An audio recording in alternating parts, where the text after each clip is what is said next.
These are the meds that I've been taking since I was 4.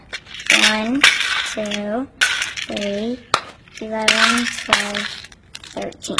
Lexapro. The last one is Abilify. All the medications, they made me feel as if I had 1,000 bricks on my head. They are tiny witnesses who came out of the shadows to tell and show us the mountain of potent drugs, antidepressants, antipsychotic drugs they were given in America's foster care system. I was just a zombie. An indictment of what the U.S. government does to some of the most vulnerable children in this country. We have spent a year investigating a horrible secret. Tens of thousands of foster care children, even infants, given powerful mind-altering drugs that at times in doses and combinations considered too risky even for adults. And remember this statistic, foster children are given these potent drugs at an alarming 13 times the rate of other children. Tomorrow, a government GAO report will paint a portrait of a grotesque failure to protect foster children. Consider the case of 7-year-old Brooke, taken from a drug-addicted mother, just 43 pounds, but given 5 mind-altering drugs at the same time, a combination that is deemed too risky even for adults. Brooke, you need to get down.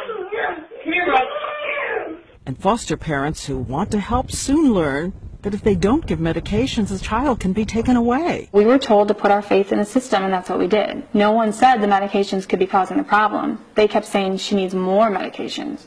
But in Brooke's case, one doctor, a psychiatrist, recognized the problem.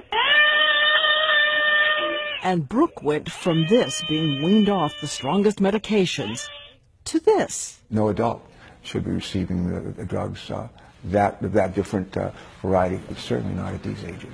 The GAO report, which found in some cases psychotropic drugs were given to infants, even though there is no idea what the long-term effects of these drugs could be on a child's developing brain. And the report found in 5 states alone, out of 100,000 foster kids, 26,000 were on some form of psychotropic drugs. How is it happening? When you don't have the time, the quick rush to judgment is the answer is a pill. You know, I worked for 5 years in the Texas foster care system as a court-appointed special advocate, CASA, and I was still in the pharmaceutical industry at that time, and I started to see how that children that were, just had a bad rap in life and got placed in the system were literally a profit center for psychiatric drugging.